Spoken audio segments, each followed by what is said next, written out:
ജനുവരി 26-ാം തീയതി ഭാരതം റിപ്പബ്ലിക് ദിനം കൊണ്ടാടുന്നതിനോടൊപ്പം പരിശുദ്ധ പ്രവശ്യയും ഒരു മഹാസംഭവം ആഘോഷിക്കുകയാണ്.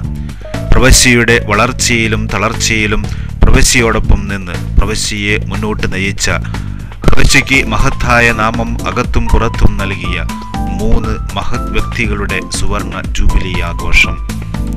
ബഹുമാനപ്പെട്ട വിനീത് വടക്കേത്തലയച്ചൻ പൗരോഹിത്യത്തിൻ്റെ 50-ാം വർഷവും, ബഹുമാനപ്പെട്ട ജോൺ പീറ്റർ മുരിങ്ങാത്തേരി അച്ഛനും ബഹുമാനപ്പെട്ട പോൾ സാവിയ പുതുശ്ശേരി അച്ഛനും വ്രതവാഗ്ദാനത്തിൻ്റെ 50-ാം വർഷവും പൂർത്തിയാക്കുകയാണ്. പ്രവശ്യയുടെ നെടും തൂണുകളാണിവർ 3 പേരും. ദിവ്യോദയ, വിദ്യാവനം, ധർമാരാം സഭയുടെ പ്രവശ്യയുടെ 3 പ്രധാന കേന്ദ്രങ്ങളാണിവ. സമൂഹവും സഭയും ഈ സ്ഥാപനങ്ങളിലൂടെ സ്വീകരിക്കുന്ന ജനനന്മയ്ക്ക് കണക്കില്ല. ഇവരുടെ വ്യക്തിപരമായ കഴിവുകളും നേതൃത്വവും ഈ സ്ഥാപനങ്ങളുടെ സ്വപ്നങ്ങൾ സാക്ഷാത്കരിക്കുകയുണ്ടായി. ഇവർ 3 പേരും പ്രവശ്യയുടെ ഭരണതലത്തിൽ സ്തുത്യർഹ സേവനം അനുഷ്ഠിച്ചിട്ടുള്ളവരാണ്. എല്ലാവരുടെയും പേരിൽ ഇവർക്ക് ജൂബിലിയുടെ മംഗളങ്ങൾ നേരുന്നതോടൊപ്പം ഒന്നു പറയട്ടെ, നിങ്ങൾ ഇല്ലായിരുന്നുവെങ്കിൽ പ്രവശ്യ മറ്റെന്തോ ആയിത്തീർന്നേനെ. ജൂബിലി മംഗളം നേരാ നാടിന്റെ മക്കൾ ചേർന്ന്, കർമ്മല മക്കൾ ഒന്നായി ജൂബിലി മംഗളം പാടാം. തങ്കവേലുവിന്റെ മംഗളങ്ങൾ, ദിവ്യോദയയുടെ മംഗളങ്ങൾ, വാനവരായരുടെ മംഗളങ്ങൾ, ജോൺ പീറ്റർ അച്ഛ മംഗളങ്ങൾ, ജൂബിലി മംഗളം പാടാം നാടിന്റെ മക്കൾ ചേർന്ന്.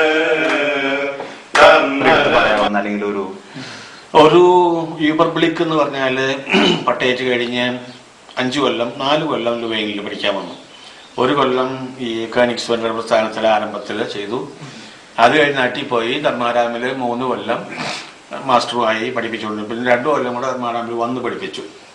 അപ്പോൾ ലുവൈനിൽ വെച്ച് തുടങ്ങിയതാണ് ഈ ദിവ്യോദയ ആയിത്തീർന്ന ആ പ്രസ്ഥാനം. അന്നൊന്നും പേരൊന്നുമില്ല. അത് 80 തുടങ്ങി 93 വരെ. അത് കഴിഞ്ഞ് നോയിസ് മാസ്റ്ററായി. അത് കഴിഞ്ഞ് കോർഡിനേറ്ററായി 6 കൊല്ലം. അതിനിടയ്ക്ക് 3 കൊല്ലം കഴിഞ്ഞപ്പോൾ സേലത്ത് പോയിട്ട് മറ്റു തുടങ്ങി. അലക്സ് അച്ഛനോട് ഞാൻ ചോദിച്ചു, 3 കൊല്ലം കഴിഞ്ഞപ്പോൾ എനിക്ക് തമിഴ്നാട്ടിലേക്ക് തിരിച്ചു പോകാൻ അനുവദിക്കണം എന്ന് പറഞ്ഞ പോലെ ഒന്ന്, അത് 6 കൊല്ലത്തേക്കാണ് ജോലി, അച്ഛൻ വേണമെങ്കിൽ അവിടെ പോയിട്ട് ഇതും കൂടെ ചെയ്യുകയാണെങ്കിൽ പൊക്കമെന്ന് പറഞ്ഞു. അങ്ങനെയാണ് 99 ഞാൻ കടനായ്ക്കൽസിൻ്റെ 3rd ടേം പുള്ളിയോട് പറഞ്ഞു ഞാൻ അങ്ങോട്ട്. അപ്പോൾ വലിയ സന്തോഷമായില്ലോ, പ്രൊവിൻസിലേക്ക് തിരിച്ചു വരികയാണ്. അപ്പം പറഞ്ഞു അച്ഛൻ വേണ്ടി സേലത്ത് വല്ലതും ചെയ്യാൻ പറ്റുകയാണെങ്കിൽ ചെയ്തു തന്നു. അപ്പം ഞാൻ ഓക്കെ എന്ന് പറഞ്ഞു. അപ്പോൾ സേലത്താകുന്നൊരു ചെറിയ വീടും ഉണ്ട്, ഈ റോഡുകാർ പണിയിപ്പിച്ചതാണ്. അങ്ങനെ 99 പോയി. അന്നാണ് അരുട്ചോല ആരംഭിക്കുന്നത്. അത് കഴിഞ്ഞ് പിന്നെ പ്രൊവിൻഷ്യലായി കഴിഞ്ഞു. അത് കഴിഞ്ഞിപ്പോൾ ഇങ്ങനെ വന്നു. അപ്പോൾ ഇതിൽ പ്രത്യേകിച്ച് എടുത്തു പറയാവുന്നതെന്ന് പറഞ്ഞാൽ സ്പിരിച്വൽ ആസ്പെക്റ്റ് പറയുകയാണെങ്കിൽ ഞാൻ പറയാം, മർത്താ മറിയത്തിൻ്റെ ഉപമയിൽ മർത്തയുടെ കാര്യം പോലെയായിരുന്നു എൻ്റെ ഈ പ്രവർത്തന കാലത്തുള്ള മുഴുവൻ ബന്ധപ്പാടുകൾ. പ്രാർത്ഥിക്കുന്നതൊക്കെ ആ സംഗതികൾ വിജയിക്കാൻ വേണ്ടി, അല്ലെങ്കിൽ അതിലുള്ള ബുദ്ധിമുട്ടുകളിലെ പ്രശ്നങ്ങൾ വെച്ച് പ്രാർത്ഥിക്കുക, അങ്ങനെയൊക്കെ ആയിരുന്നു.